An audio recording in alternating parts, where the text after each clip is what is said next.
Long Shot. Never Too Small to Dream Big. Written by Chris Paul.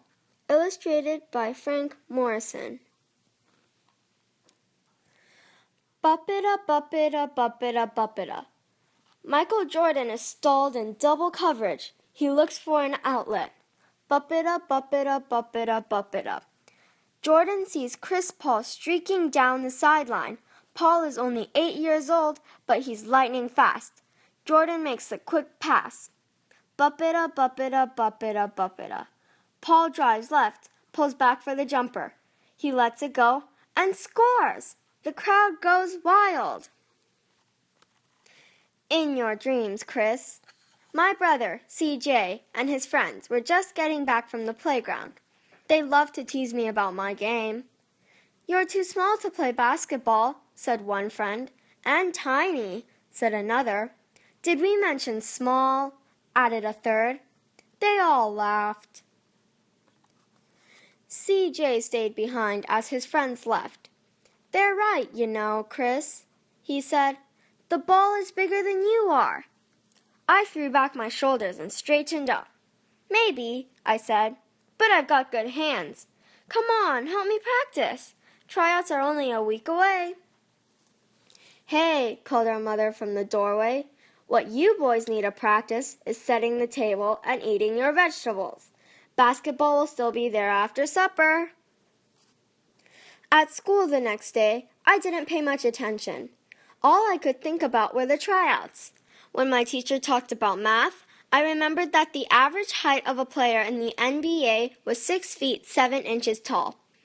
I was only 4 feet 1 inch tall, and I wasn't going to get much taller in the next few days. That night, I was lying in bed when Mom came in. What are you thinking about, Chris? Coach is only going to take 15 players. What if he thinks I'm too small? Mom smiled. You're a great basketball player, Chris. But basketball isn't the only thing that matters. Your family matters. Your education does too. And worrying about your height won't make you any better. Just do the best you can with the gifts you have. Then she gave me a kiss goodnight, and I fell asleep dreaming of a basketball moon shooting across the night sky. But I was still feeling scared on Saturday when I helped out my grandfather, Papa Chili, at his service station. You look a little deflated yourself, said Papa Chili as I filled a flat tire. What's up? Everyone says I'm too small to make the basketball team, I said. Nothing wrong with being nervous, said Papa Chili. Look, Chris, you can't make yourself taller, but you can get faster and stronger. He winked at me. Work harder than everyone else on the court, and your size won't matter. Over the next few days, I spent hours and hours practicing. I shot layups and foul shots. I dribbled first with one hand and then with the other. I ran sprints to build up my wind. One day, my brother came out onto the driveway where I was resting. Hey, Squirt, said CJ. I've been watching you. Really? I didn't know CJ ever watched me. Yeah, well, don't tell anyone, said CJ. But listen, when you drive to the basket, don't look at the ball. Your hand should know where the ball is without looking. I nodded. And when somebody tries to fake you out, don't wash their arms or their head. Keep your eye on their hips. Nobody goes anywhere without their hips. The night before tryouts, I could hardly eat. Try to relax, Chris, said Dad. You're a good player. He isn't worried about being good, said CJ. He's worried about being short. It's true, I said. What if the coach makes up his mind about me before I even play? My father shook his head. A good coach will want to see what you're made of.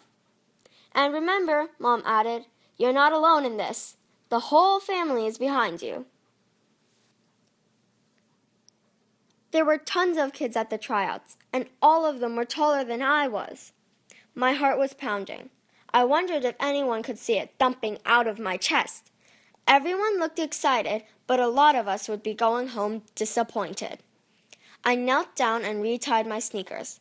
Then I took a few deep breaths. The coach split us into several teams. When my team took the court, I got the inbounds pass. I dribbled up court. The opposing guard watched the ball closely, too closely. I faked a pass right, and then went left for an open shot. Swish! "Good move, Chris," yelled Dad. I got the ball back after the next basket, and the defense boxed me in.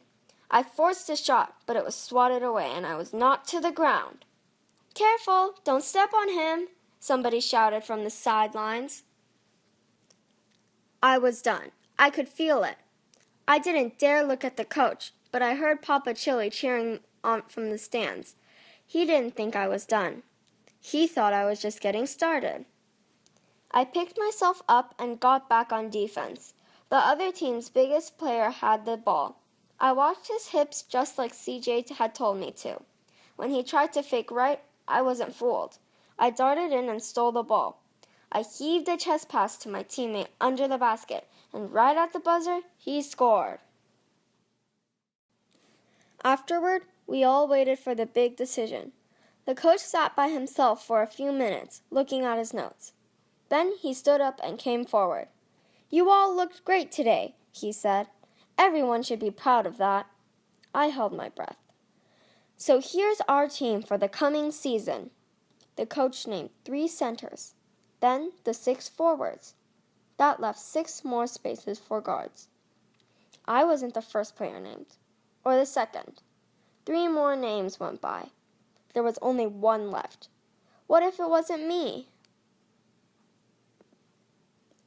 "And Chris Paul," the coach finished up. I had done it. I had made the team. My parents and Papa Chili gave me a huge hug. Even CJ was impressed. "Not bad for a squirt," he said. "Nope," I said to myself. "Not bad at all."